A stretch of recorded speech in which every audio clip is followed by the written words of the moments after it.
Isang paalaala, ang susunod na kabanata ay naglalaman ng mga salita at pahayag na maaaring magdulot ng takot, pangamba at pagkabahala sa mga nakikinig, lalo na sa mas nakababatang gulang. Huwag magpatuloy kung kinakailangan.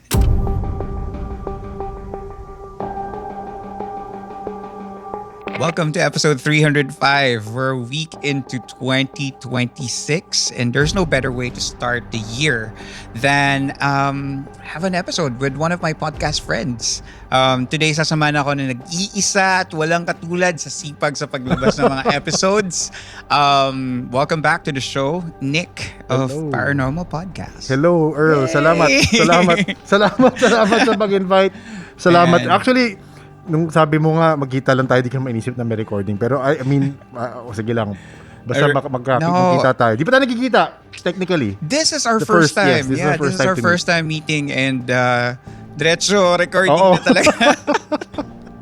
Pero ayan, kaya medyo naninibago pa kami. We're delving right into it para sa episode natin. Salamat sa pagpunta. Ay, salamat. Alam kong busy ka Sige and nakapaggawa ka ng oras para dito sa episode natin. Ayan. So, right now, we are doing an episode about the Philippine urban legends. Yes. The iceberg post in one of the Reddit na shinare ko before. And I've shared a lot of it individually in the podcast before.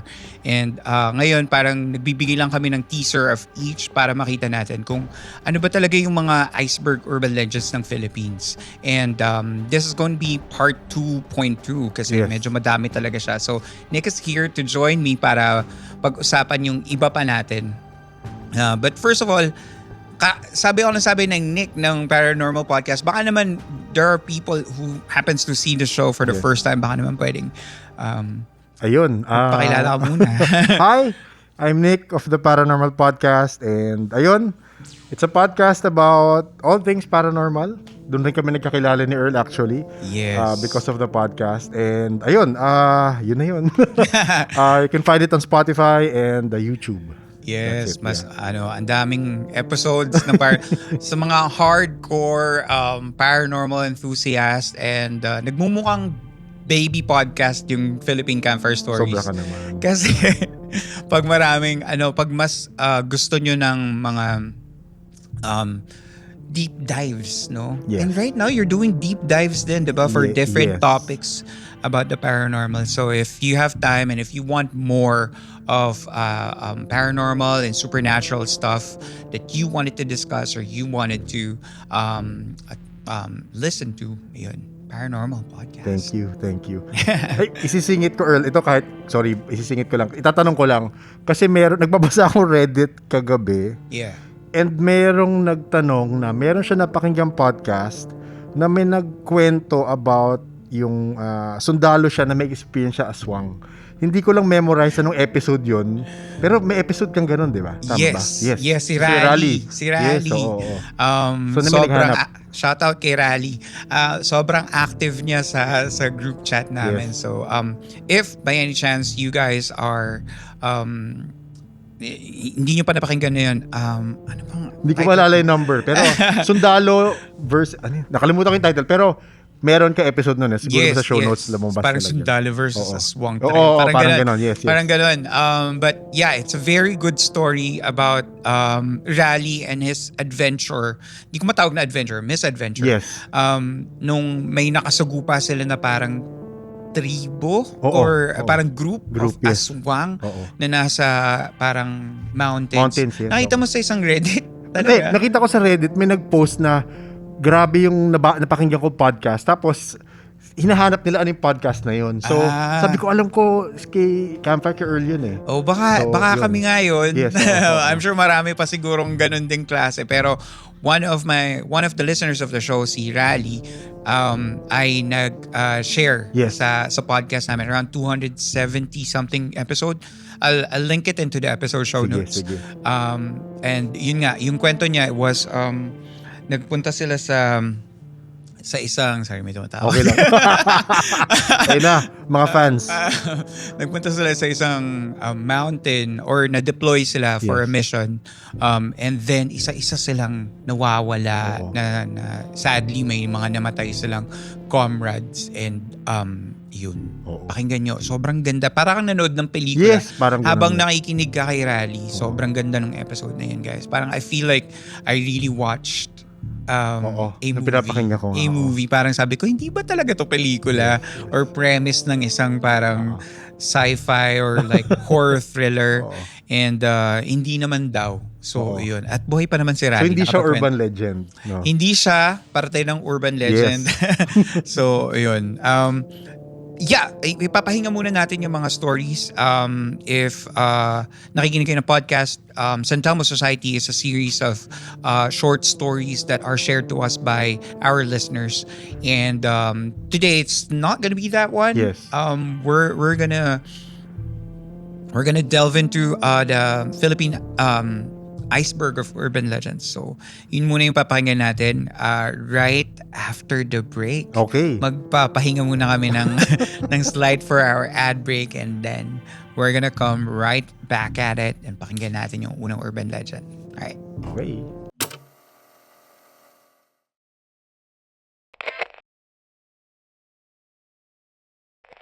And we're back here at Philippine Review muna. Campfire Review ako. Stories. May assignment si Camp Master dito. Ayan, so mag-usap tayo tungkol sa urban legends of the Philippines and then this sa Iceberg Reddit na i-post before ni Green Creeper ba yan? Green Creeper 3. Okay. Sa r-Philippines subreddit. Meron siyang binigay na parang mga icebergs with different levels, different tiers of urban legends in the Philippines. Some of them are questionable. Parang hindi totoong urban legends. Yes, oo. Some of them are controversial. Yes. Very controversial topics. But I can't categorize them as urban legends. Kaya parang sabi ko, parang hindi. I did a series of urban legends before with some of the topics were already discussed. Yes, but oo. we're still going to run down para pag-usapan namin ni Nick. And yun nga, unahin na natin yung nandun sa tier 2. Meron akong May assignment namin. Okay. and it's none other than Cat Siopaw. Okay. So the urban legend that the Siopaw or steamed buns is made from cat meat, often jokingly called Siaw Miao. Siaw Miao, yes. Or Nyang Pao. Ayan. It's one of the most enduring myths in the Philippine pop culture. While it has never been proven true, its origins are a mix of historical bias, business rivalry, and local observation. Ayan. Bakit kaya nag-exist itong urban legend ng Cat Siopaw? Meron ka bang parang preliminary? Naalala ko to. Bata pa lang talaga ako. Again, na-mention mo dito later yung sa tungkol sa Mamon Look. Ayan. So, bata pa lang ako, naririnig ko na talaga yung nagawa sa pusa yung ibang siopaw. Yes. So, honestly, nung bata ako, kaya ako mas kumakain ng bola-bola pag siopaw is because sigurado ako hindi yun pusa. Pero pag yung asado, mas takot ako kasi yung asado, ano ba yung asado? Yung parang mushed meat siya na parang cubes, minsan mas ground meat na may sauce. So, mas hindi ka sure kung ano yung kinakain mo. Pero mas baka niloloko ko sarili ko. Pero up till now, mas preference ko is bola-bola because of this. Because of this alam mo, ano, for a legend. time, umiiwas din ako sa siopaw. Kasi nga, affected din ako niyan. Oo. Isa din ako sa mga nabiktima ng urban legend na yun. Kasi nga parang, baka siopaw nga, baka ano nga to, pusa nga to. Correct. Kaya parang, di rin ako nagsasiopaw dati. Oo. Pero ngayon, parang favorite ko na siya. Talaga? Okay na, talaga. Chowking. Fried siopaw, na-try mo? May sarap na fried siopaw. Fried siopaw? Nakalimutan ko yung brand, sorry. Hindi ko alam kung na-try ko na. Ito ba yung parang toasted? Yes, toasted siya. Ayan, oo. Na-try ko na yan. Masarap din yan. Pero parang siopaw nga lang din talaga siya. Yes. Hindi lang siya parang soft. Yes, na, hindi siya ganun. yung white na Oo. traditional na may mark sa taas. Correct. Paano ba malalaman kung alin yung siopaw mo? May red and green eh. So pag red, pusa. Hindi ko alam. Hindi ko rin alam. Alam ko lang. Wala, hindi ko alam. Basta alam ko, i-request ko bola-bola. Siguro pag may whiskers, no? Oo, Pusa. baka. Meow. Pero, sabi sa, yun nga, kaya bakit siya nag-exist is because the legend's rooted in long history of xenophobia against Chinese immigrants. When Chinese vendors first introduced siopaw and mami or yung noodle soup to the Philippines, they were sometimes met with suspicion. Kasi yung cheap meat stereotype, kasi we know Chinese immigrants are very well versed in putting up a business. Yes. So nagtataka sila, parang syempre yung parang lahat naman na nagtatagumpay sa buhay pinupukol ng mga chismis, di ba? So parang nagtataka sila, bakit mura yung yung meat or yung product na in-offer nila, one Chinese food or siopaw. Bakit mura ang malambilihin or something like that. Yun nga, because Chinese street food was significantly cheaper than other meals, a rumor formed that the vendors must be using free meat. And ano ba yung mga free meat? Which is yung mga stray cats or yung mga ligaw na pusa, yung mga ano bang pusakal. Correct. Ayan. Pero hindi lang to unique sa Philippines. Cat meat in Chinese food legends appeared in the UK and US as early as the 1850s, used as a way to marginalize immigrant communities. So, meron din siyang connection to Binondo's Chinatown. Pero question, ikaw na nasa US, may naririnig kang ganitong chismis sa Chinese food? Ay, wala. Pero meron pa ring stereotyping na pagka Asian, not just Chinese, kumakain daw ng aso. Which is totoo sa Koreans, alam ko totoo naman. Totoo 'yun. Meron talagang parang region in Asia na parang eating dog meat is not frowned upon because it's part of their culture. And kung yun talaga yung ginagawa nila, malas ng aso. So meron saying, ito alam ko sa China to, may saying sa China. Hindi ko alam verbatim ko ano yung exact words, pero ang point lang nung saying is, ang hindi mo lang kinakain na lumilipad is eroplano. Ang hindi mo lang kinakain na gumagalaw sa lupa is, kalimutan ko ano. Pero ang point lang nun, lahat ng gumagalaw, kinakain nila. So, kahit ano pa yan, kahit rat pa yan. Kasi I guess, may parts of China before na hirap sa pagkain, hirap sa ulam, mas gulay Kaya may parts ng China mas maraming gulay So talagang kahit basta pwede na lang iluto. So pwedeng tao? Yun hindi ko alam. Shit, baka o pwede natin cancel, cut yan. God, Peace tayo. Ayan, pero this is just discussion of what the urban legends are saying. We're not marginalizing any community. Ayun, and yun, ang oldest Chinatown in the world is the one in Binondo. In the early to mid 20th century, it was dense and a busy area with high population of stray cats. So parang 2 and 2 together, point to point na pagdugtong ng mga tao na parang biglang nawawala yung mga stray cats or tapos biglang may free what do you call this, cheap food na ino-offer to. Parang baka stray cats or baka siopaw yung cat siopaw yung binibenta nila. So yun lang, napagdugtong lang ng mga tao na parang at na pagdiskutahan lang nila ang mga kapatid nating I guess Chinoy siguro sila, no? Ayun. And isa din siyang smear campaign. Napag-usapan namin to sa isang episode before Urban Legends of Food, Legendary Food, sa Urban Legends series, na parang nagkaroon din pala ng smear campaign because yun nga, nagkakasalusan na parang one restaurant is doing well and one restaurant is not doing well. So there might have been some rumors falsely laid upon na para siguro siraan siraan yung eto nga, may nabasa ako na Mammon Look, which is a famous restaurant in Chinatown na back in the early 1900s, at saka yung Kowloon House, which became popular in the 1980s. So, Naalala ko, pumipila ako dyan.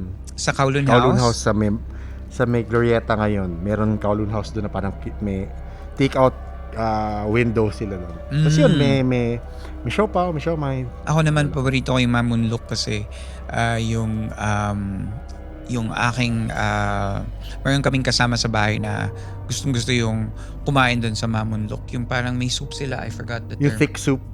Oo, ano ang pangalan? Medyo sour soup. Oh yes, oo. Yun. Hindi ko maalala yung name, pero Gusto yes. nila yun, kaya familiar din ako sa Mamunlok. Pero yun nga, it's just a smear campaign. There was I did an extensive episode of urban legends about this particular thing, the cat siopaw. Nagkaroon pa ng FDA investigation. Talaga? Umabot sa ganun? Oo, kasi Hindi parang bothering eh. Ikaw ba naman yung parang siyempre. Pusa eh. Oo. So, yun. So, parang nagkaroon ng FDA parang sa mga pre-packed siopaw daw. Meron daw cat meat. Talaga? Pero wala naman daw. Okay. Ayun. So, wala. Nagkaroon pa yan ng parang yung isa pang version is yung dog meat Yes. sa Spam or sa mga ganong klaseng luncheon meat. Yes. Hindi rin totoo. So, kumain na lang po tayo ng So, pwede siopaw. mag-siopaw mamaya. Pwede tayo mag-siopaw mamaya. Basta kung bola-bola. Ano bang masarap na partner ng siopaw? Ako parang Ay, sorry. gulaman. Ay, pwede. Pwede. Gulaman. Parang ganun. Ayun. So that was cat siopaw. Part of the urban legends. Another one, let's go to the next one, which is the Filipino culture of pasma. Ayan.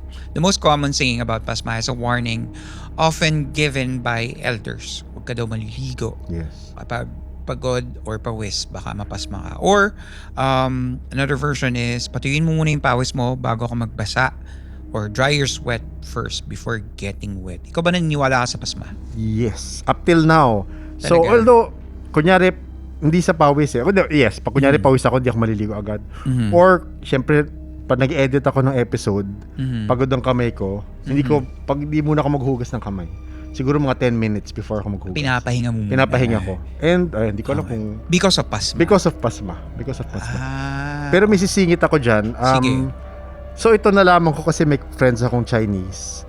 So, merong belief sa Filipino-Chinese, baka ma-verify ng mga iba nakikinig, na meron silang ginagawa after giving birth. So, ang mga babae, after giving birth, pwede silang, ang tawag yata nila, gelay o gelay. 1 month silang di maliligo. Oh, wow. Kasi daw, pag naligo ka agad after childbirth, Napapasma ka. pagtanda mo, maraming ng aches and pains. Di ba ako nga, marami na akong aches and Oo. pains. Hindi naman ako nanganak. Oo. So parang, I guess proven, again, one of the oldest civilizations, sinusunod yan ng mga iba dito sa Philippines. Mga Chinoy ha. I see. I think pasma related yun na pagod, kumbaga sabi nila na trauma katawan mo, napagod katawan mo giving birth, kailangan mo siyang pahingahin. Tapos meron pa silang Chinese medicines na tinitik. Pero yun, 1 month, hindi sila maliligo. So either naka-aircon sila or naka-fan sila, basta hindi sila. Oh my Kasi God. papawisan ka eh. It works good kapag kunwari medyo malamig yung country. Yes. Pero dito Pero meron, pag dito sa atin, ginagawa siya dito. patay. Oo. At saka syempre hygiene. Diba? Yes, so merong mga, alam ko, doon ko na nalaman na merong products na pwede kang mag-shampoo na powder shampoo. May mga ganun. Mga dry shampoo. Dry shampoo. So doon yun yung Pero ginagawa still, nila. Yes. parang syempre gusto mo namang maging hygienic, no? Parang, Punas, pwede ka magpunas. Oh, So choice siya. sponge Kasi bath. meron, again, may kilala na parang ngayon na teenager na yata yung anak, may nararamdaman na siya kasi hindi siya nag-get-lie. O baka belief friendly, hindi ko rin alam. Pero yun sinishare ko lang sa Philichai Okay, community, meron ganun. Ayan. So, pasma, from the Spanish word espasmo or spasm, is a folk illness unique to the Philippines. It is rooted in a belief that the body's health depends on a balance of hot and cold. Parang dito sa Philippines, may balance ba ng hot and cold? Ngayon malamig. Or pag naka-aircon ka. Oo. Oo nga, pag medyo naka-aircon. Pagpunta ka sa mall, tapos paglabas mo mainit, Yes, no? correct. Baka mapasma ka. When you exercise, iron clothes, or do manual labor, pagkatapos mo mag-basketball, Yes. maglaba, or, hindi pwedeng maglaba kasi ano yan, malamig yung tubig. Yes, oo. Yung magplansya. Oo. Magplansya or nag-garden work ka. Magpahugas agad, oo. Yes, ganyan. Your body and your muscles tend to be hot with quote-unquote. Elders believe your pores are open. If you introduce cold, like cold shower or cold running water into your hands too quickly, the cold traps the heat or enters the body, causing an imbalance. Yun daw. And yung mga symptoms niya is yung hand tremors. Yes, oo. Or shaking and sweaty palms, numbness, and even joint pains in later in life. Yes. Katulad ng sinabi mo kanina. Oo. Yun. Dito na rin daw pumapasok yung towels. Yung laging bimpo. Bimpo, oo. Yung bimpo. Tawag dito, guilty ako dyan kasi lumaki din ako na parang nagbibimpo. Bimpo, oo. Kasi naman, talaga mainit. Oo, diba? papawisan ka talaga. Sobrang, imbes na, yun nga, parang matuyuan ka ng pawis. Which is kind of mabaho, di ba? Pag natuyo yung pawis mo. Naglalagay ka ng bimpo para, ang tawag nila, para hindi ka mapulmonya. Or magka-pneumonia, ganyan. Pero ikaw ba hanggang ngayon? Kunyari, pinawisan ka, papasok ka ba sa malamig na naka-aircon na room? Or, ikaw nasa US ka, hindi ka magdadry ng pawis mo bago ka lumabas Alam mo, sa malamig? hindi na. Hindi talaga? na. Kasi, minsan, kunwari, pag nag-gym ako, di ba, sobrang pawis ka. Yes, oo. Diretso na sa labas punta na sa kotse, ganyan. So, parang, Pero nagtutuyo ka ng pawis, hindi na? Hindi na rin talaga? Hindi, diretso na. Kunwari, first of all, hirap na hirap ako magpapawis sa Amerika. Yes, kasi sa malamig. Dahil nga ang lamig. So parang, pero syempre, pag nag-exercise ka, medyo na, uminit yung katawan mo, nag-burn ka, di ba? So parang hindi naman ako nagtatremor. Hindi naman sumasakit-sakit mga... Ay, masakit na talaga yung likod ko. Parang, 20 years nang masakit yung likod ko. So, ewan ko, parang hindi naman. But, I don't know. Sabi nila later in life. Yes. So, I don't know how later is. So, tingnan natin.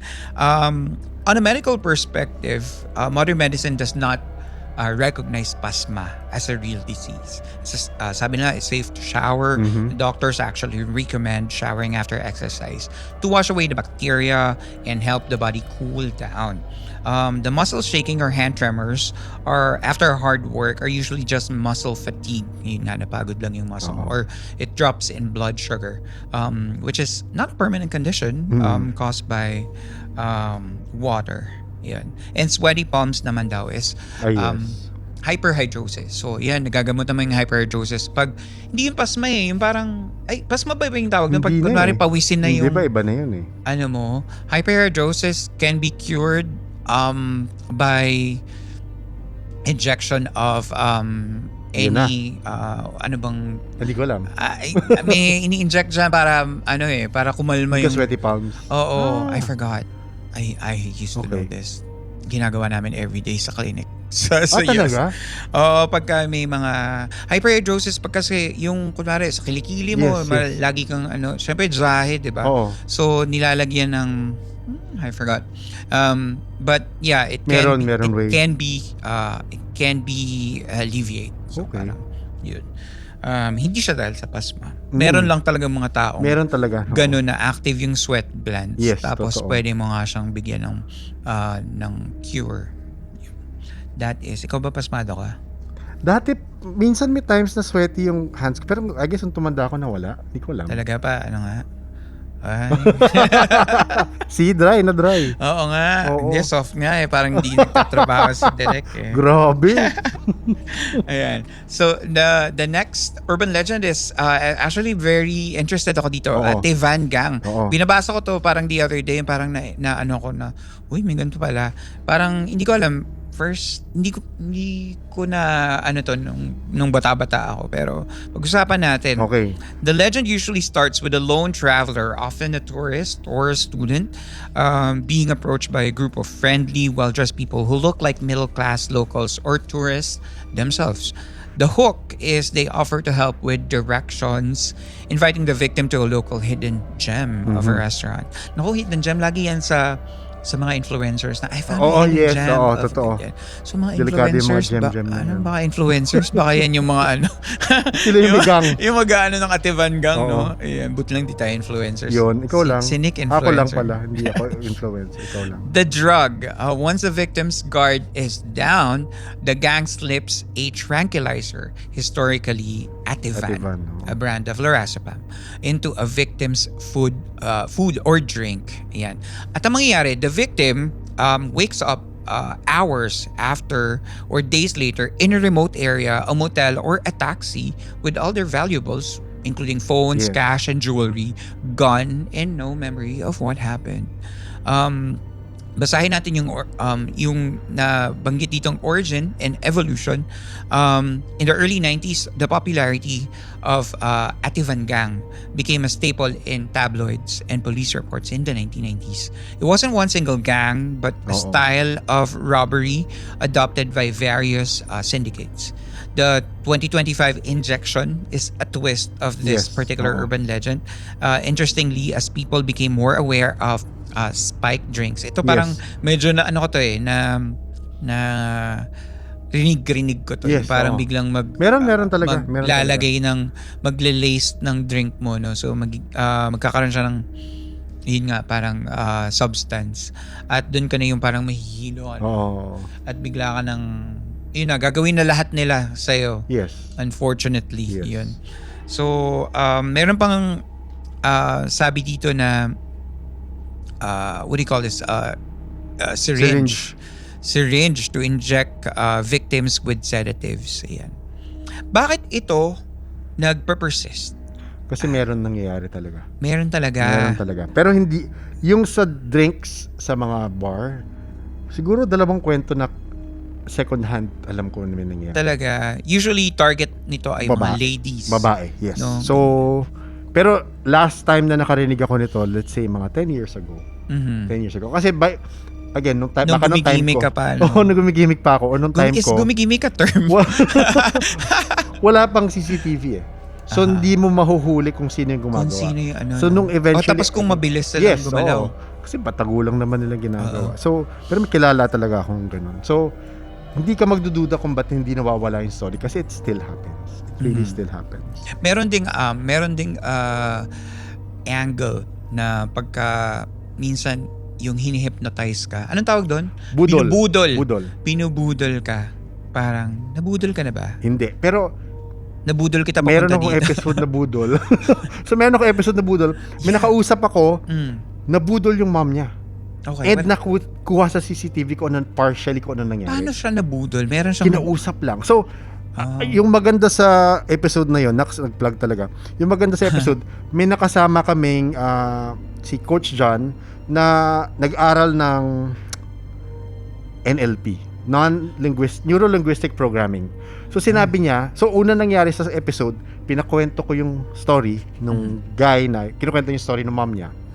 Tapos nung bini-breakdown ni Coach John yun, sabi niya, maraming ginagawa yung ng budol, part siya ng NLP, Neuro-Linguistic Programming. Oh, Tinatap ka, may sinasabi sa'yo. So, minsan yung combo nung ganun, it helps to convince you. Pero I think... So, there's a science. Yes, there's a science to it, NLP. Pero personally, I think there are people, ito na sa paranormal na to, belief ko na lang to, there are people who, yung willpower nila malaki on you, kaya nila yung, with that knowledge and that practice, kaya nilang magbudol.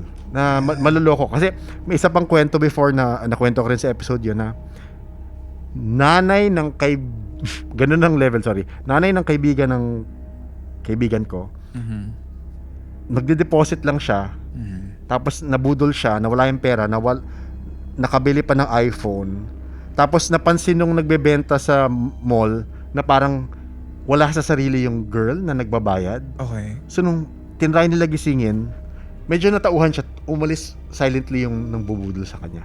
Pero may nabili na sila ibang stuff using her card. Oh, wow. So, para talagang under a spell. Yes. Ang galing. Nabudol siya kasi matanda na yung babae na nabudol. Nabudol siya sa labas ng bank. Umuwi siya Kasama niya yung mga nabudol. Hindi kilala nung maid ko sino yung mga Oh nabudol. my God. May kinuha siya sa house, nag-shopping sila, tapos sa isang store, doon siya ginising nung nagbebenta. Mukhang nabudol siya. Talaga ba? So totoo siya. Okay. Totoo siya. I mean, hindi siya... Anong pangalan? Neuro-linguistic programming? Neuro-linguistic programming. NLP. Ay, makapag-aral nga niya. Parang yung ano pa yung dating parang lihim na karunungan. NLP, LNK. So parang feeling ko, ano nga yan? Baka ako na ang susunod na Ativan Gang. Oh my God, CM Sinong gustong join sa amin sa Ativan Gang? 2.0. Gamit tayo. Hindi drugs. Sa US magawin. Oo nga. Hindi siya alam. Pero you know what, lorazepam kasi is a kind of sedative nga. Hindi naman siya ganun kalakas. Ativan? No. Pero Parang paano intake ng kasi ano yan eh, lorazepam is a drug for depression and anxiety. I think. On medical side of things. Baka siya to help calm you down. Oh. Yeah, I can see na parang paano siya gagamitin kapag siguro parang high levels of pero kasi baka mamaya mamatay ka bigla. So kung mali yung dosage hindi ko alam. Of course, this is urban legend, pero parang yung to wake up days or hours later, parang medyo it's stretch kasi parang hindi naman siya tranquilizer. Yes. Hindi siya tranquilizer. It's just I don't know, it's a downer. Yun, a downer siya, yes. Oo, parang hindi naman siya para doon. Meron dito na sinasabing the grandmother archetype. A recurring detail in the stories is the presence of a kind old lady or motherly figure in the group used to make the victim safe. Yun, para hindi siya kabahan or hindi siguro maging alert or what do you call this, your walls are up. So yun, kasama yun sa episode ni Coach John sa budol. Kasama sa budol na nangyari doon sa mom niya, may lumapit, humihingi ng tulong kasi may kailangan daw siya. Uy, dami pa naman ganyan. So sinakay sila sa kotse kasama yung mom. So parang lahat sila, ba't ka sumama? Kasi kailangan ng tulong eh. So parang ganun rin, binababa yung defenses mo kasi may humihingi ng tulong sa'yo. Parang ganun. So I think part of it, I think. It's a very intricate system na talagang meant to disarm you. Yes, meant to disarm you. Nako. Ako pa naman pagka nilapitan akong kailangan man to. Kebs. Hala, you're on your own, bitch. Ganun na lang. Hindi, joke lang. Mas safe yata yun, no? No, ewan ko. Napagalat ang masama ugali ko. Ayan. Halata tayo. And the next urban legend, ayan, pag-usapan natin to. Boyfriend decapitation story. Ayan, trigger warning lang. The legend usually involves a young couple parked in a secluded area, which is usually termed a lover's lane. The setup is a car suddenly runs out of gas or breaks down, and the boyfriend tells the girlfriend to stay inside, lock the doors, and hide under a blanket while he goes out to get help. He warns her, no matter what you hear, do not look out. Yeah.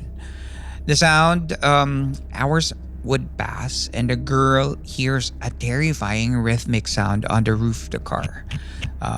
Meron siya marinig na parang nag-scratch. Parang ganun. Ayan, ganyan. Or thump. Okay. Ganyan. Para marinig niya yun.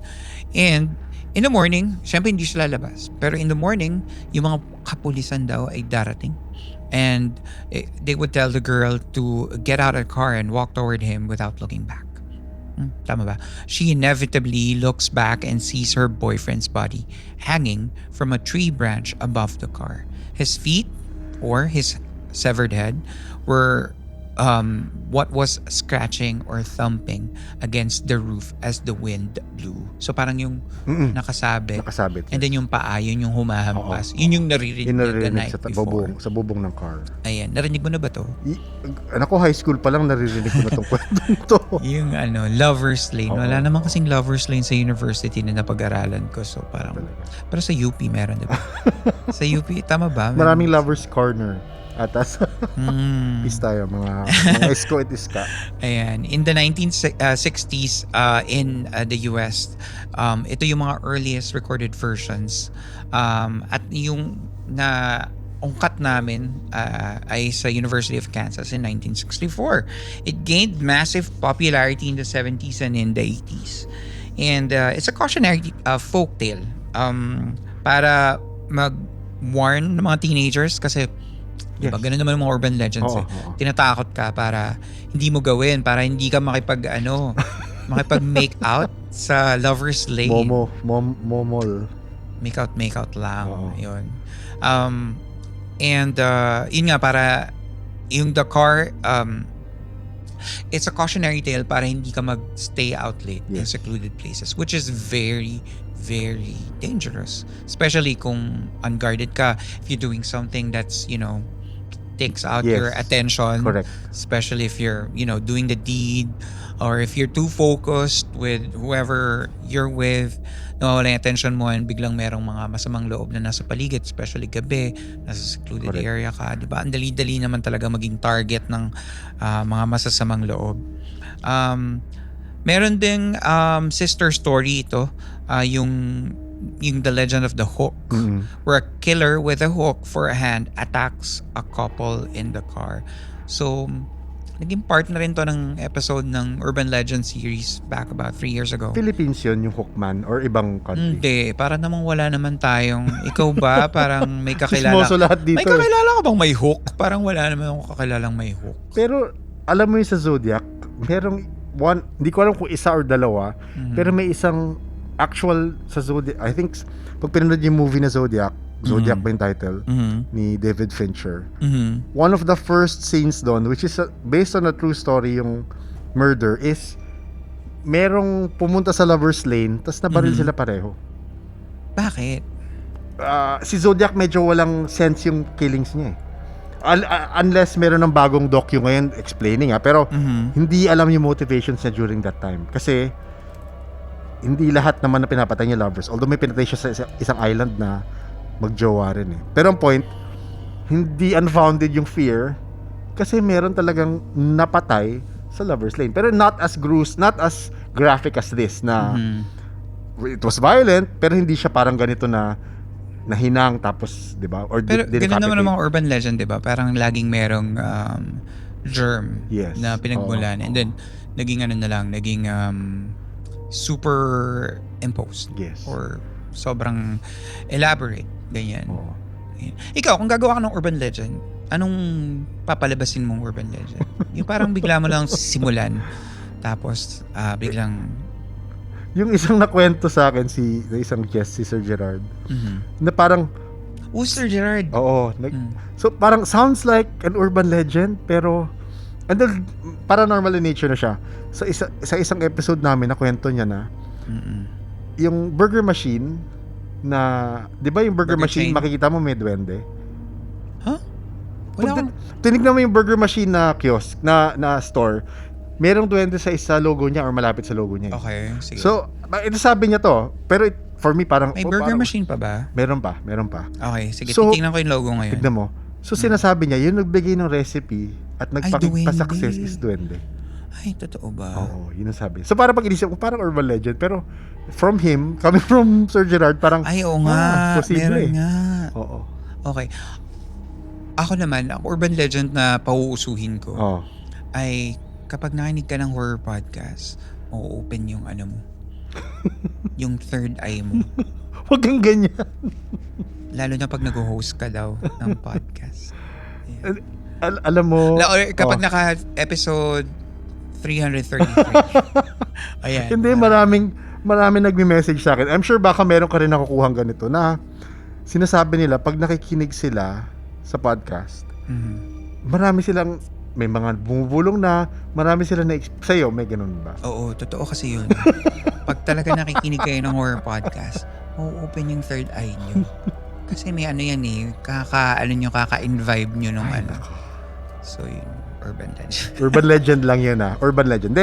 I think, pakalatin nyo. Ang explanation ko dyan is, you're opening your mind to it, so you're opening to the possibility of it. So, Oo. It's either you are tricking your mind into all the things na naririnig mo around you, or you are really opening up your senses. Possible siya. So, Yun. so pag Philippine Camper Stories pakinggan nyo, bukas na bukas. Pero pag paranormal podcast, ganun. Delikado yan. Ano na, sobrang lala na.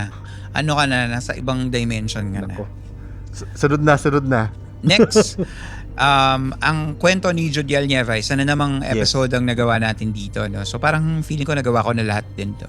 Pero anyway, story of Jodiel Nieva is one of the most famous modern miracle controversies in the Philippines, centered around the miracle of Agoo in La Union during the late 1980s and early 1990s. The legend began when Jodiel Nieva, then a 10-year-old child, claimed to see visions of the Virgin Mary atop of the guava tree in Agoo, La Union. Beyond the visions, the miracles reported included a statue of Virgin Mary weeping blood, the dancing sun, similar to the miracle of Fatima, and the Eucharistic miracle, where a communion host supposedly turned into physical flesh and blood on Jodiel's tongue. At the height of the phenomenon in March 1993, an estimated 1 million people gathered on Apparition Hill to witness a reported visitation. The event drew a massive media coverage, including the features by prominent broadcaster Noli de Castro. In 1993, the Catholic Church formally investigated the claims. A theological commission led by local bishops concluded that the events were not supernatural. Pero before natin bigyan ng findings ng Jodiel Nieva, ikaw ba nakita mo to sa TV nung bata ka? Hindi. Hindi? Hindi. Alam ko lang siya, pero I mean, tinatry ko in collective memory, kahit hindi nung... Wala, hindi mo siya. Ako nakita ko siya. Alam ko yung sinabi. Alam ko yung kwento, pero wala akong nakitang nung nangyayari Nung siya. nangyayari, Kasi wala. 1990 buhay na po ako nun. Oo. So, Oo nga. Buhay na kami nun. na ano ko siya, na nakikita ko siya yung Dancing Sun. Nakita mo yung Dancing Sun? Oh, tumingin ako sa Dancing Sun. Sabi ko parang hindi naman. Parang hihilo lang ako. Oo. Ganon. Kaya siguro dancing. Yun. Pero tumingin din ako kasi parang sabi nga parang, uy, gumagalaw yung nagsasayaw daw. Ganyan. Pero alam ko merong scientific finding din na parang if you look. Yes. Di ba nga, hindi ka nga pwedeng dumiretso. tumingin ng diretso sa any direct light. Yes. Kasi it will May damage your vision. Yes. Pero ang pinaka pinaka controversial doon kasi nga si Jodiel Nieva ay nag-gather nga niya yung ganun nga 1 million people at the height of it para lang masaksihan ng mga tao kung totoo bang naghihimala Correct. through Jodiel Nieva. Meron pang very reminiscent of the movie Himala. Yes. No? Ganun talaga, no? Parang ano ba na una? Himala. Himala, no? Himala. Oo. By Lino Broca ba yun? Hindi ko rin alam. Sorry. Investigators discovered that the weeping statue had been rigged with thin plastic tubes para daw dun dumaloy Yung dugo. ang dugo. Ang clever, no? Pero parang very amateur, no? Oo. Na parang, bakit mo? Huli ka rin dun eh. Paano ba? Paano mo mapaluluhain si Mama Mary nang walang plastic? Ang hirap. Ay, yung mga special effects. Pwede sa Di ba yung mga sumasabog? Oo, pwede sa sa kasi 'di ba may hood siya? Pwedeng doon mo pasimulain pero naka-connect. Yung tube mo nandoon sa taas tapos Tapos papatungan mo ng plaster or something. Or may daya ka sa loob. Ganun. Gawa tayo. Sinong Paluluhain Sinong rebulto? natin? Wag religious. Michael Jackson? Wag religious. Michael Jackson. Gawa tayo sa yung sa mga yung kay Ann Curtis na sa ba yun? Yung sa wax kay Madame Tussauds. Oh. Punta tayong Singapore. Nandun yung kay Ann Curtis. Okay. At paluhain natin siya dun. Luha lang. Kahit may uhog ng konti. Oo. Kontrabida. Naniwala. Sorry, Ann. Sorry. Sorry ikaw lang kasi yung ikaw lang yung pwede naming guyuin. Joke lang po. The story transitioned into an urban legend following the church's rejection of the miracles. Judiel Nieva later came out as a transgender woman, and changed her name into Angel de la Vega. She pursued a career as a businesswoman and as an actress, appearing in 2003 film Siklo. Today, the miracle of Agoo is often discussed as a cautionary tale about mass hysteria and the intersection of faith and media. The site in Agoo remains a point of interest for curious tourists, though it's no longer than officially sanctioned as a pilgrimage site. May question ako, Earl. Ano yung alam mong in-investigate ng church sa Philippines? Kasi parang nagulat ako na, umabot, nang binabasa ko to, hindi ko alam na umabot sa ganun na nag-investigate na ang church about it. Ito kasi, since ginawa ko na episode, so alam kong nag-investigate sila dito. Pero, hindi ko na alam kung meron pang ibang mga instances or iba pang mga reports about siguro Vatican or something. I'm sure marami yan. Para what's the term? Mapalaubanan? Mapabalaunan? Mapabilaukan? Sorry, I can't understand Tagalog. Na-challenge ako, hindi ko maalala. I gets ko yung mapabalaulal. Balabunan. Oo. Yun. Pero Pabula. Bula is ano yun? Bisham like that. Hindi alam ko yun. Palaubanan. Baul. Haba yung episode pero yun, mo dito. Hindi ko alam. Bulaanan. Mapabulaanan. Hindi? Yun. Pwede na yun. Hindi ko rin alam. Wala lang nakakalam. Pwede na yun. Pero wala na akong alam na iba pa.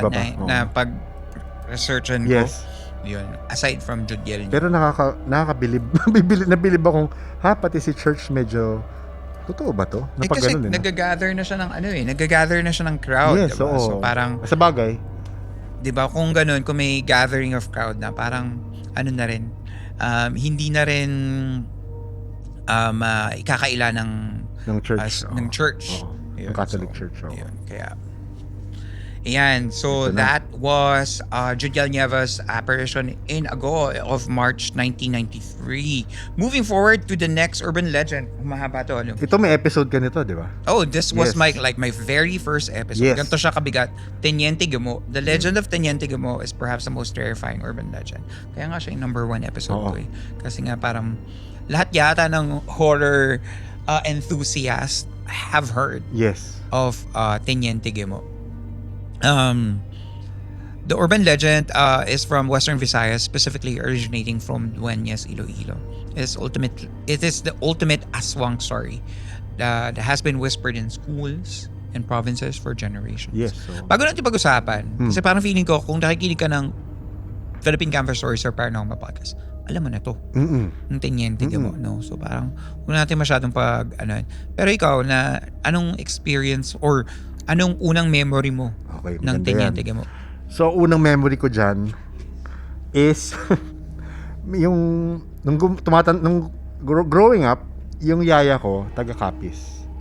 So, sa kanya ko, doon ako una na-expose sa lahat ng mga paranormal na stories. Well, aswang. Aswang ba yung yaya mo? Hindi naman yata. Pero, sabi niya ito naalala ko talagang kinuwento niya sa akin to. Sabi niya, ang mga taga-Capiz nabibigyan ng bad rap in terms of aswang. Bakit? Sinasabi maraming aswang sa Capiz. Dahil nangyari pala si Teniente Gumo pumunta ng Capiz. Hindi ko alam after this whole chismis ko anong nangyari. Pero pumunta siya sa Capiz, and then ever since then sinasabi mga galing Capiz aswang. So parang may galit siya doon sa kinukwento niya sa akin. Pero alala ko kinuwento niya sa akin na kaya lang nabuo yung urban legend na yon na lahat ng Capiz is mga aswang. It's because lumipat, pumunta si Teniente Gumo. Ay, nag-migrate or hindi ko alam kung nag-migrate o tumakas doon. Okay, kasi Dueñas siya Iloilo daw eh. So parang parang baka na-saturate na niya yung Dueñas. Iloilo. Peace po tayo. Tapos nagkaroon ng Capiz, no? So, pwede. So, yun ang galit niya kay Teniente Gumo. So, bata, before anything else, alam ko na yung Teniente Gumo because of that story. Ako naman, ang siguro very first memory ko of Teniente Gumo is yung parang naririnig ko kay Kabayan Noli de Castro. Yung parang sa mga magandang gabibayan or sa Okay. yung mga features lang sa TV Patrol na Okay. parang, oh ayan, may aswang, dueñas, naririnig ko na yung bata pa lang ako. Na, yun nga na parang, di ba nagkaroon pa nga ng Shake Rattle and Roll? Yes, oo. Yung episode, ano ba, 3? Third movie Hindi ko yata, alam ganun. yun, oo. Tungkol kay Manilyn. Yung, Ay, pumunta siya sa parang piyesta. yun eh, Teniente Gumo yun eh. oo. Parang nagpunta sa piyesta, Oo. yung babae, si Manilyn, played by Manilyn. And then, nag-ano siya, hinanda ba siya or parang Oo, hinanda siya, oo. ganun. Siya yung alay. Siya yung alay, tapos nag-switch lang sila ni Hindi ko Ana alam. Roses. Ah, Ana Roses. Binigyan siya ng iced tea. old school ah. Binigyan siya ng iced tea, tapos yun, bigla siyang nahilo. Nagpalit sila ng damit or nagpalit ng what do you call that? Higaan. Higaan. Tapos yun, doon napatay yung nag-switch sila. Yun yung Gimo story ko. Pero meron din ako na mga na ano ba, narinig na parang si Teniente Gumo and si Maria Labo is crossing each other's stories. Narinig mo rin ba yun? Hindi. Pero, sorry, baka lumiko to ah. Ikaw nag-send sa akin nun, no? Na meron myth or urban legend sa New Orleans. Maria Laveau. Marie Laveau. Marie Laveau. Mm, Diba? yung Tapos voodoo medyo queen. similar yung kwento nila, diba? So, ngayon, di mo alam saan nagsimula yung kwento. Eh kasi katunog, di ba? Katunog Marie eh. Laveau, Oo. tas Maria Labo. Oo. Ganyan. So, So, anyway, yun lang alam ko sa kay Pinoy Maria Laveau. version. Oo. Go Philippines. Para gawa tayong sarili natin. Pero yun nga, si Marie Laveau is the voodoo parang goddess, Yes. queen in New Orleans. Parang yan, ano naman sila, parang from the African Yes. magic na punta sa New Orleans because of slavery. Tapos meron silang hoodoo or voodoo. Hindi ko alam kung ano pa yung proper term. Pero ganun. Ano ko rin yan, na episode din natin sa Maria Labo story in the earlier years of the podcast. So, Ano yung connection? Sorry, hindi ko maalala yun. ang connection ko lang nung na-research ko siya is yung conical term nga niya na Marie Laveau and Maria Labo. Ganun. Tapos both are like wreaking havoc in their own communities. Okay. Si Maria Labo is parang yun nga, parang naging aswang. Okay. Parang nakakontract siya ng aswang powers, Yes. vampiric powers from her OFW days. Okay. Meron mga documentaries or mga specials, hindi documentaries, specials of retelling of the stories na parang Okay. nakakuha or na-infect Oo. ng vampiric powers from an old person. Di ba? Kasi parang caregiver siya. Yes, eh. oo. Diba? Yun ang Yun yun. chisme o kwento. So kaya siguro nagpa-persist din yung Maria Labo urban legend is because very din siya, no? Very realistic. Yes. Yun talagang Mga parang OFW. nakukuha mo siya in real life, and that makes the Nag-ground yung story. urban legend very powerful kapag yung nakukuhanan mo ng pigment of truth. Yes. Diba? Oo. Easier to digest and believe. Oo, kasi mas nakakatakot pag Oo. alam mo Oo. Pa yung lalo na pag parang may kakilala kang OFW na parang kasi caregiver din yung kakilala ko, totoo yan or ganun. Oo. Lalo naman nagkasakit or something. Pero nasabi sa akin ng isang source na hindi ko papangalanan. Wow. Kala mo namang chismis na. Na Maria Labo story is actually true. Yes, na parang nangyari talaga siya. And in fact, ang nangyari is nagkaroon siya ng mental illness. Okay. Nabaliw Oo, or oo. something. Ganyan. Kaya nangyari yun. And hindi siya because of aswang-aswang. Oo. So mental health Meron issue daw siya. talaga at nagkaroon daw talaga ng detrimental impact dun sa pamilya Okay. nung Yes. babae. Yes. Nung kumalat yung kwento na yun. Oo. So, hindi ko alam. Sabi lang din sa akin yun ng source. Yes. Ikaw, Multo ba yung source? Hindi naman. nasa likod mo siya. Wala naman. What makes the legend unique is kay Teniente Guimo is the position as Teniente. In Filipino culture, leaders are supposed to protect the community. The idea that the person in charge is actually a monster feeds into deep-seated fear of betrayal by those in power.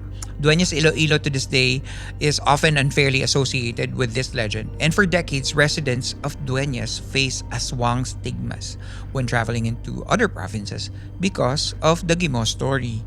Yun nga, ang most iconic association of this story is the Shake, Rattle, and Roll episode, and nagkaroon din ng Teniente Guimo story noong 2016.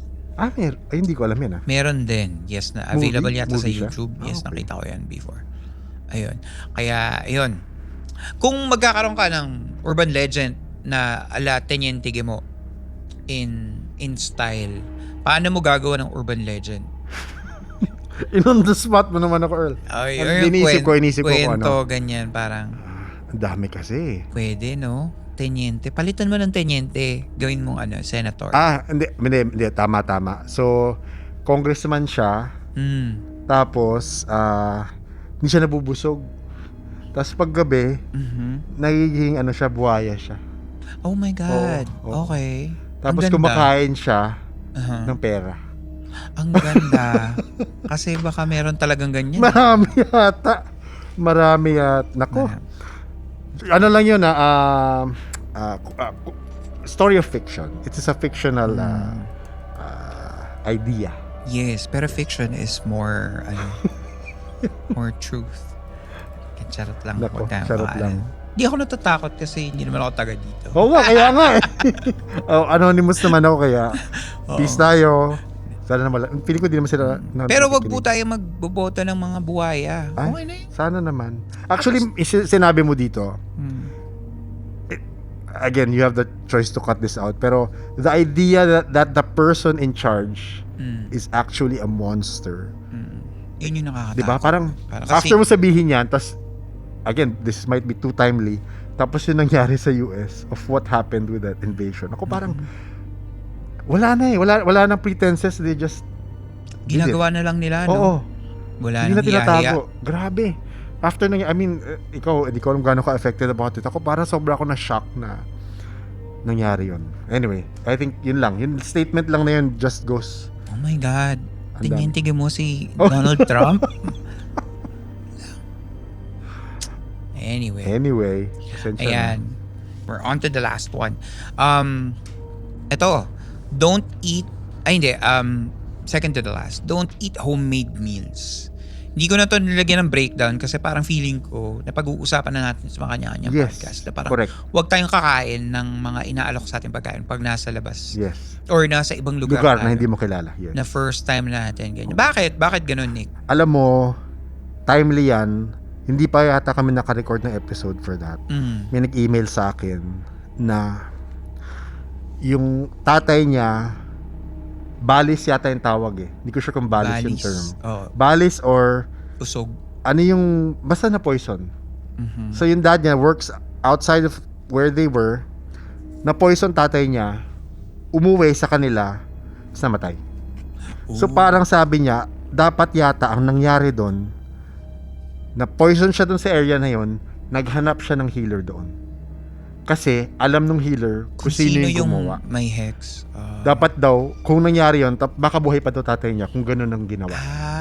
Pero okay. dahil may nakain daw. So sa tingin mo ba kapag may mga ganyang kulam or balis or whatever, may signature kaya yun na parang, ay ito parang, Yun ang hindi ko alam. parang style to ni Oo, yun ang hindi style ko to alam. ni JP na Paranormal Podcast or style to ni ni Rally ganyan. Yun ang hindi ko alam kung may parang, hindi ko nga alam kung meron spiritual signature yun or parang Oo, no? Or may emotional attachment. ang sabi niya, I think di niya naman sinabing wag ko sabihin, pero sabi niya, most of the time yung hihingan mo ng tulong, siya ang gumawa nun. Ay? Kasi ginagawa nilang business. Oo. So, ang point lang, if may na-experience kayong ganun, baka better maghanap muna kayo sa area. Hindi naman ina-accuse mo, pero baka alam nila papaano ma-heal yun. Mm. Kasi ginawa ng dad niya, after daw magkasakit na ganun, susuka, whatever, umuwi sa province nila, which is malayo, kung saan nangyari yung pag-poison. Okay. Perfect, no? Gawin mo nga. May law of demand and supply na nag-a-apply dito na parang kung gusto mong magpagamot, lasunin mo muna. Yes. Ay, Unfortunately, smart. sabi niya may ganun. Ang galing niyo doon. Assumption niya yun. So, kung kunwari, halokin kita ng pagkain ngayon. Hindi ko tatanggapin. Oo nga, no? Mahirap na rin kasi. Parang hindi mo alam. Hindi ka tiwala eh. Parang, diba? May tinuro si Sam.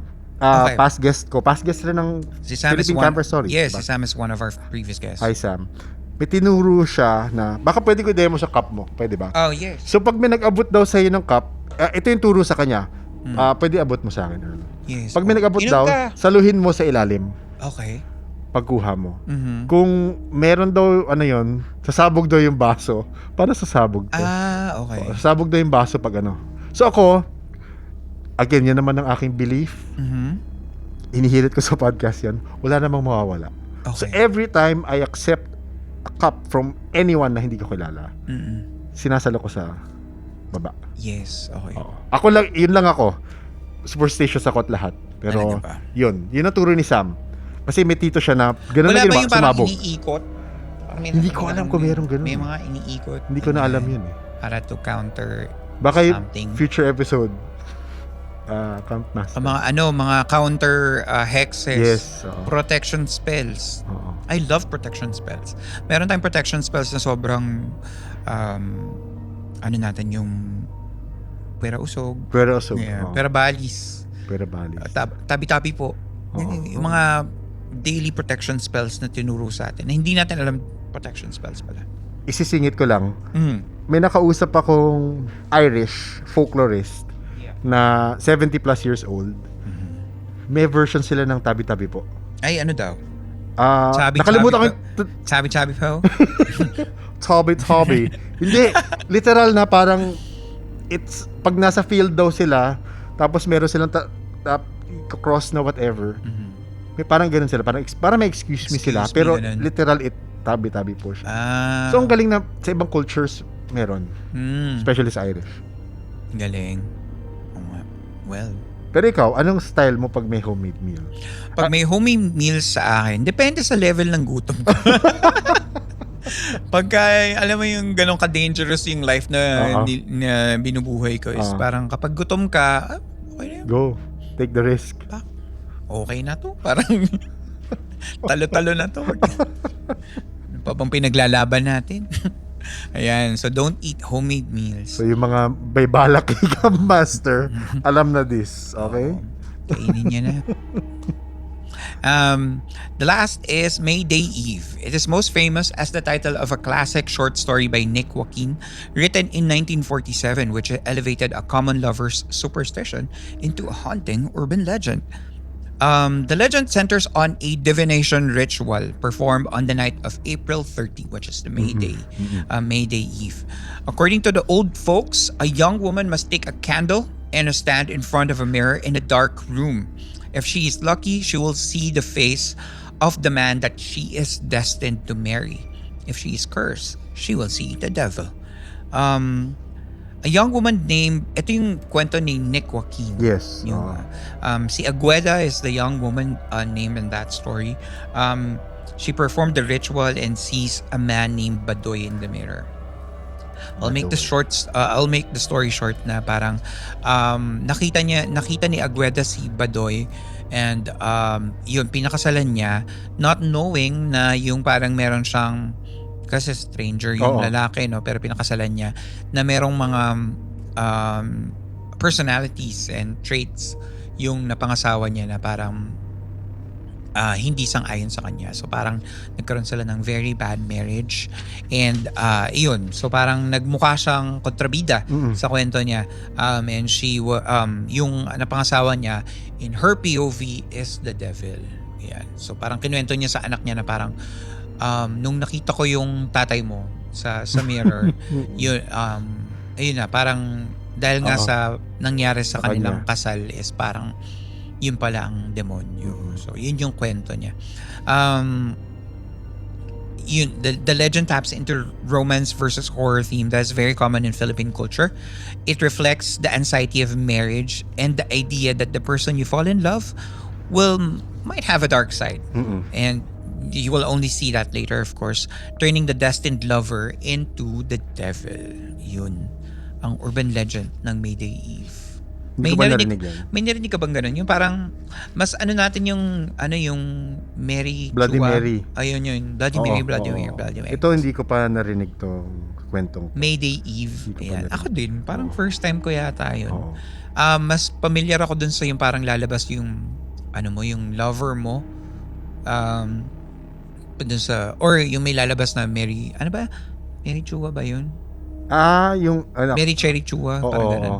Or yung nga yung Bloody Mary. Oo. Yun. Parang urban legend ba yun? Yung Mary Cherry Chua. Naging movie yun di ba? Oo. Naging movie siya. Para siyang urban legend din siya. Pero merong actual person na parang na-rape na estudyante. Di ba laging ganun? Estudyante. Pero this one is an actual person. Oo. Ayun. Yun ang story ng Mayday Eve. Kumusta? Okay ka naman doon? Ako, it's more of, doon ko na-realize after ko nga mabasa to, nung sinend mo, na kahit anong sabihin nyo, lahat talaga ng urban legends, meron siyang lesson. Diba? It's a cautionary tale for something. And for me, parang ganito, nung nabasa ko to, it's, huwag kayo magpakasal ng basta-basta. Oo, parang ganun, diba? Kilalanin nyo muna kasi, totoo naman, at sa totoo, lalabas ang totoong ugali pagtagal. Actually, kahit kilala mo naman eh. Yun, diba? Huwag ka na lang magpakasal. Ay, grabe. Parang ibang usapan na. Ibang ibang Philippine campus to. Iba na, horrors of na pala tayo. Oo. Ano na lang, para, yun nga, wag magpadalos-dalos. Yes. Kasi lalo na tayo nung early years of our population, di ba? Parang talagang uso pa yung pinagkakasundo. Yes, correct. So, kilalanin muna natin. Lalo na walang divorce sa Philippines. Yes. So parang kapag napunta ka doon, pahirapan bago ka makalabas ng marriage. So, ayun, unang-una, ikalampagin natin ang ating mga mambabatas na ipatupad ang divorce. Correct. It doesn't mean that there will be a divorce law, that you'll get divorced yourselves. Hindi po ganun. Bago pa gawin yung kasal in any relationship, kahit hindi kasal. Oo. Kahit na pagsasama lang. Yes. Ganyan. So, kilalaning mabuti. Mabuti. Para maging handa. Mas less yung worry, mas less yung chances to fail the relationship. Yun lang naman sinasabi ng urban legend. Kung pwede magbigay ng love advice, Camp Master, pwede ba yan? Bibigyan ko love advice. Okay. Pwede. Ito, inila-love advice ko to sa mga sa mga nagbabalak magpakasal.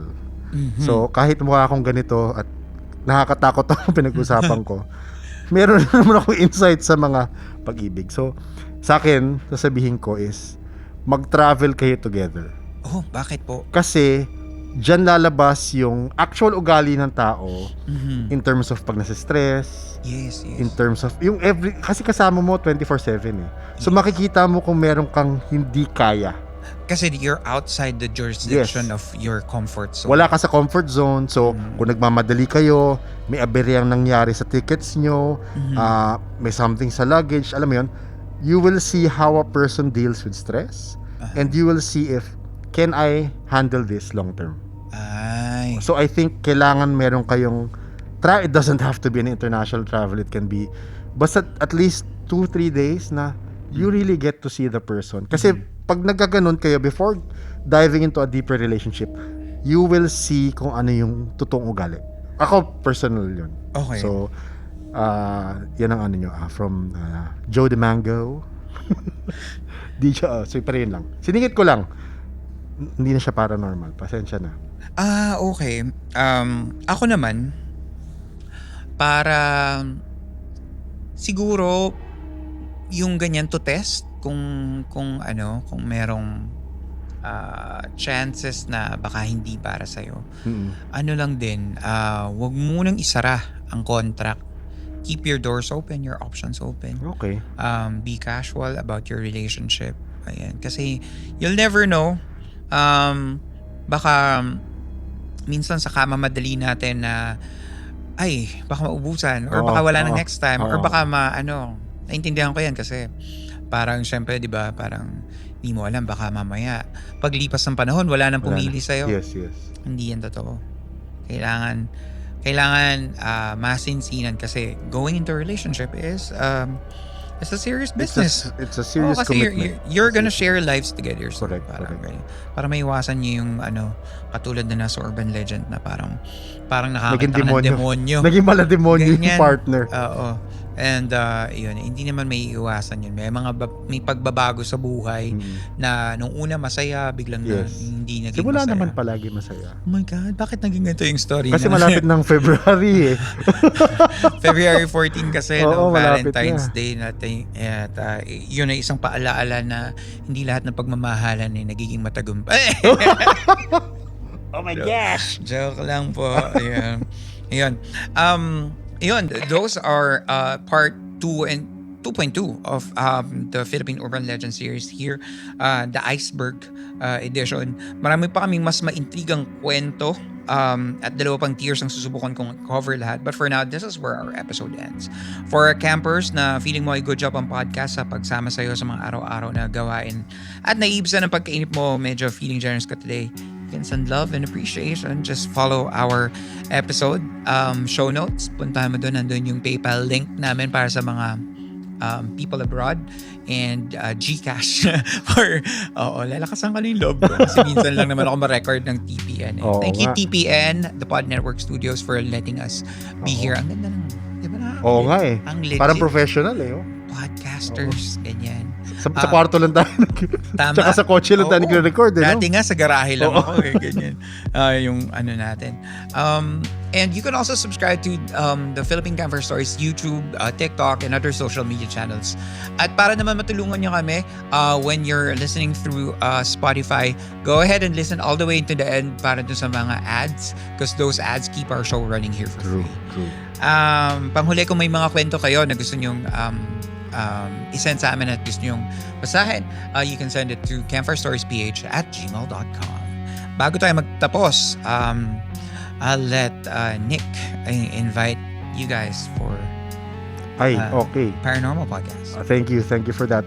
Kung gusto nyo, again, sabi nga ni Earl before, ni Camp Master na parang sister podcast ng Paranormal Podcast. So, if interested kayo sa mga stories, first-hand stories ng mga paranormal experiences, it can be ghosts, spirits, elementals, aliens, or things that cannot classify it.